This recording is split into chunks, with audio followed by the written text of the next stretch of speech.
A mesa já está composta pelo senhor Ciro Gomes, Márcio Henrique Monteiro e o economista José Carlos de Assis. E sem mais delongas, eu passo a palavra para a sua intervenção inicial, chamando a atenção, Ciro, que nós, na próxima terça-feira, na reunião regular do Parlasul, vamos discutir essa proposta argentina, que é da elevação da TEC, da Tarifa Externa Comum, dos 10% para 35%. E a contrapartida disso seria uma liberalização do mercado entre os nossos países, Paraguai, Uruguai, Argentina e Brasil. Com a palavra, a Venezuela é a grande esperança nossa, porque na crise a Venezuela tem um PIB de 300 bilhões de dólares, não produz quase nada. Ela teria grandes vantagens e o Mercosul também, mas ainda o Paraguai tem resistido à entrada da Venezuela. Com a palavra, Ciro Gomes. Excelentíssimo senhor senador Roberto Requião, estimado amigo, a quem de plano desejo agradecer o privilégio e a honra do convite para estar nessa audiência pública, nessa sessão, tanto mais se tenho o privilégio de repartir a mesa com os professores Márcio Henrique Monteiro de Castro e José Carlos de Assis, eles economistas de grande nomeada e eu um mero curioso da vida brasileira.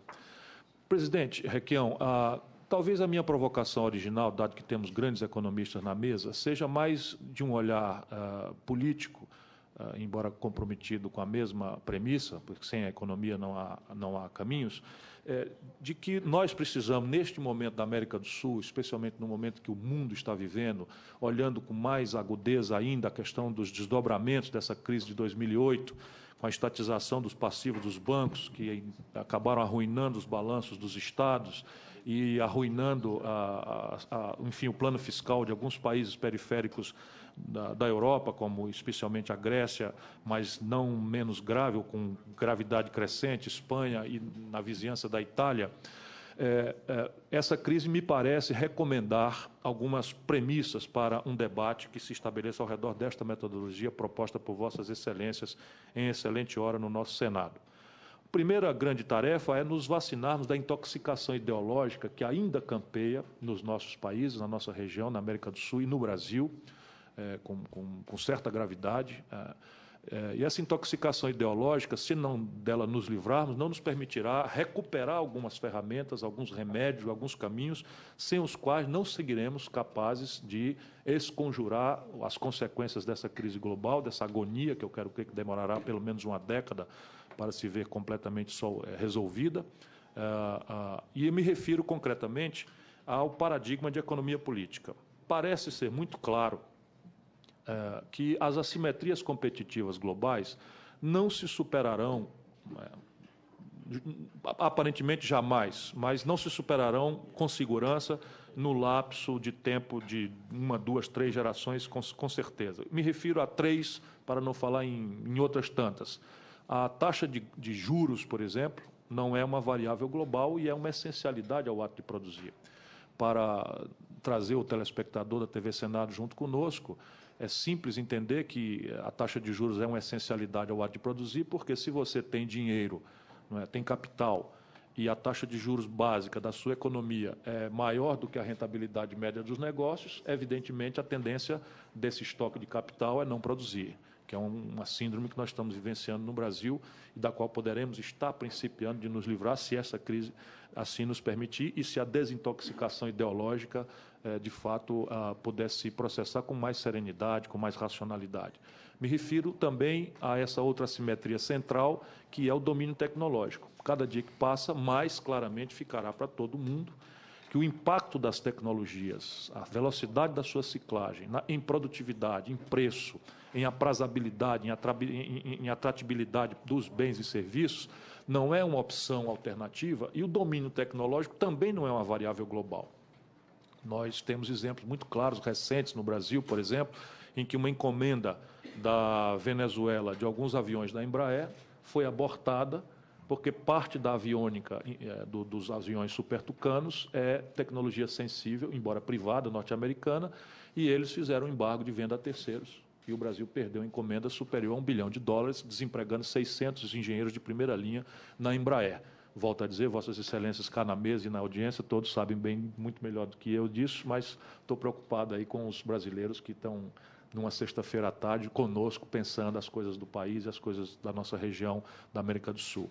E, por terceiro, uma variável que o Brasil tem que, para ela, acordar com grave urgência, mas isso vale também para a Argentina, enfim, para qualquer dos países na região que tenha alguma veleidade de uma especialização produtiva na indústria, né, que é a presença centralmente crescente do componente de escala a radicalizar o barateamento das coisas. A China põe caricatura nisso, né? Todo e qualquer setor onde a China, por exemplo, estiver, têxtil, o Brasil já está sentindo, ótico, o Brasil já está sentindo, enfim, calçados, o Brasil já está sentindo, enfim. Mas isso vai variar também para produtos eletroeletrônicos, não demora. Você produzir em mega escala, invariavelmente, de novo em homenagem aos brasileiros que estão nos assistindo, o preço final de um bem ou serviço prestado ou oferecido em mega escala, invariavelmente é mais barato do que custa produzir em pequena escala. E a escala de uma economia, de uma plataforma produtiva, é uma variável também bastante nacional para ficar no mínimo, né? No caso da nossa região, a concentração de renda tem sido um fator impeditivo dos ganhos de escala e induzindo a uma extraordinária oligopolização das nossas economias. Dadas essas assimetrias, né, esses projetos que nós temos que recuperar com a vacina da intoxicação ideológica necessariamente envolverão aquilo que está na essência do êxito civilizatório. Penso eu, data máxima vênia dos eminentes economistas aqui presentes, mas para discutir que nossa região e o Brasil, do que eu me ocupo mais imediatamente há muitos anos, estamos a dever nas três grandes premissas que, a meu juízo, por detrás da grande Babel que parece ser a humanidade, da grande distinção institucional, da grande variedade cultural, da grande variedade linguística, parece haver traços comuns a explicar o êxito civilizatório naqueles países que, na história da humanidade ou na geografia contemporânea, tendo essas premissas, experimentam êxito civilizatório sustentável. Não tendo, não parecem consegui-lo. E me parece que são três. Primeiro, parece ser fato, e eu sempre que menciono essa premissa, quero fazer uma homenagem ao grande brasileiro, que vai estar também nesse ciclo de debates, o professor Carlos Lessa, que se aborrece muito comigo quando eu menciono essa primeira premissa do desenvolvimento. Mas parece ser invariável que, por detrás de todo experimento civilizatório de êxito, se encontra um elevado nível de poupança doméstica. Não pela poupança em si, que é contra o que se revolta o professor Carlos Lessa, mas a poupança vinculada ao investimento. Tanto mais porque o capital estrangeiro virá na melhor qualidade, da forma mais sustentável, ao melhor preço, ao melhor prazo, quanto mais sólida seja esta variável doméstica. Ou seja, o capital vai para onde menos dele se necessita dramaticamente, né? No caso brasileiro, nós estamos ancorados aí, melhorou bastante no período Lula-Dilma, saímos de 13 ridículos % do PIB de formação bruta de capital para algo ao redor de 18%, não 19% ainda do PIB. A China experimenta coisas assemelhadas a 40% do PIB, a Coreia superior a 40% do PIB, e a única exceção a esta regra fatal é a América do Norte, que, na verdade, não configura uma exceção, mas uma afirmação da exceção para reafirmar a regra. A América do Norte, para ela e somente para ela, o conceito de poupança é peculiar, porque ela detém a faculdade de emitir o dólar sem efeito inflacionário, e o dólar ainda é reserva de valor internacional e moeda de troca do mundo inteiro. Por exemplo, a China hospeda mais de 1 trilhão e 400 bilhões das suas reservas em títulos norte-americanos cotados em dólar. Portanto, só eles podem viver assim como vivem, e quem é um pouco lúcido no debate americano, e não são poucos, já estão percebendo claramente de que esta é uma variável insustentável e que eles têm que superar este problema, enfim, sem o que provavelmente a convulsão internacional será, de novo, e eu espero que jamais aconteça, a resposta para a agonia sistemática das nações. A segunda premissa, presidente Requião, Vossa Excelência, que é um grande governante, para além de ser um grande parlamentar, também sabe. Parece que é, independentemente das instituições, uma exigência sine qua que o êxito civilizatório demanda, por trás dele, uma coordenação formal, estratégica, entre governos empoderados, isso não significa experimentos autoritários, só para...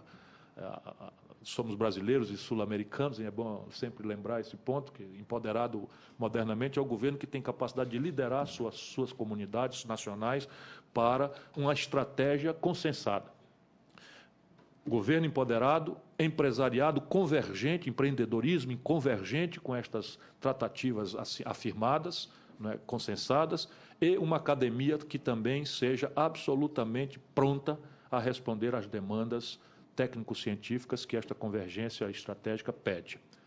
Essa convergência formal é muito fácil de ser visualizada no experimento chinês contemporâneo, em que há planos, né, alguns indicativos de meio século à frente, planos de 30 anos, planos de 20 anos, planos de 10 anos, planos de 5 anos, formal, mas a institucionalidade chinesa é meio atípica. E alguém poderia dizer, e a sociedade norte-americana ou o experimento alemão não são êxitos civilizatórios? E de onde é que onde é que está esta coordenação formal? Na América do Norte está clara em certos momentos da história, mas está muito presente hoje. A institucionalidade muda. Mas o fato é que o New Deal, que foi a grande resposta norte-americana à depressão de 29, não é? Enquanto a retórica capitalista, do espontaneísmo individual, das forças de mercado, sempre presidirá, porque é elemento cultural da formação norte-americana, mas o New Deal foi uma convergência estratégica formal entre governantes fortes, entre uma academia imediatamente comprometida em oferecer a resposta, e o empreendedorismo. E se a gente ainda duvidar disso, é só ver por que a nação norte-americana, é a maior potência tecnológica do planeta. Por detrás de todo o domínio tecnológico que está na ponta do consumo, está uma compra governamental, ou por pretexto aeroespacial, ou por pretexto militar, de defesa, etc. Agora, recentemente, a Ford ia quebrar, e eles chamaram, é inacreditável como eles usam a retórica que querem, chamaram de pré-privatização. 80% do mercado de seguros norte-americanos hoje é estatal. A General Motors é hoje chamada pelos americanos de Governmental Motors, porque também o governo americano entrou com equity para atravessar a crise. Enfim, pouco importa a retórica, ou a instituição parece ser condição sine qua esta coordenação formal. E, por terceiro, investimento em gente.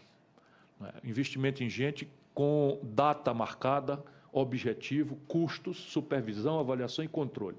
Porque ficarmos nós, latino-americanos, brasileiros, falando em educar o povo e garantir para o nosso povo uma escola de péssima qualidade, que não forma, não prepara, não qualifica, não constrói a mente inovadora, é uma trágica mentira. Isso é um traço comum nos países sul-americanos, mas é dramaticamente mais grave em alguns países, entre eles o Brasil. O mais rico, o melhor aquinhoado, pelas oportunidades históricas, nós temos hoje por volta de metade da escolarização média de um argentino. E isso é só um juízo de quantidade. Quando nos debruçamos para olhar a qualidade, 82% dos bacharéis em direito, meus colegas, que se formam nas universidades brasileiras, não dão conta de passar na provinha que a Ordem dos Advogados do Brasil faz, para ver se você tem pelo menos habilidade para ser um advogado de porta de cadeia. Não é uma prova complexa, não é difícil, não é muito exigente, que dirá quando falarmos na questão da inovação, das novas tecnologias, nanotecnologia, engenharia genética, robótica, mecatrônica, né, eletroeletrônica, enfim, essas coisas que serão a fronteira da próxima revolução industrial. Bom, aqui estão as pistas, eu não quero ser muito mais maçante do que já fui, do que eu ando pensando deveríamos nós fazer. A primeira etapa, para ser mais prático, haveria de ser, na minha imaginação, intrinsecamente nacional. É tal a variedade das nossas condições, por exemplo, a relação específica, irreprodutível da Colômbia com os Estados Unidos, fazem da Colômbia uma questão à parte. Nós estamos falando do Mercosul, falando de América do Sul. Né? A questão da Bolívia, a questão do Chile, a questão da Venezuela, sem especificidades. A Venezuela tem a menor carga tributária do mundo, porque financia seu esforço por uma receita patrimonial insustentável, que é a receita do petróleo. A Venezuela tem lá um drama por superar, porque politicamente é muito intrincada a questão. Se as elites brasileiras são trágicas, as elites venezuelanas são para muito além de trágicas nessa questão.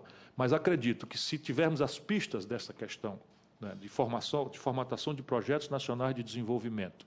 E esses projetos nacionais começarem a se comunicar instantaneamente, dada a premissa comum, seja pelo lado negativo dos nossos problemas, seja pelo lado positivo das nossas virtuais potencialidades, nós devemos aprofundar quanto mais aceleradamente pudermos, penso eu, comovidamente, e é o que estava na nossa ideia dos brasileiros quando aceleramos as negociações, e eu tive o privilégio de ser o último negociador do Tratado do Mercosul, quando o ministro da Fazenda, o Tratado de Ouro Preto, que deu forma ao Mercosul atual,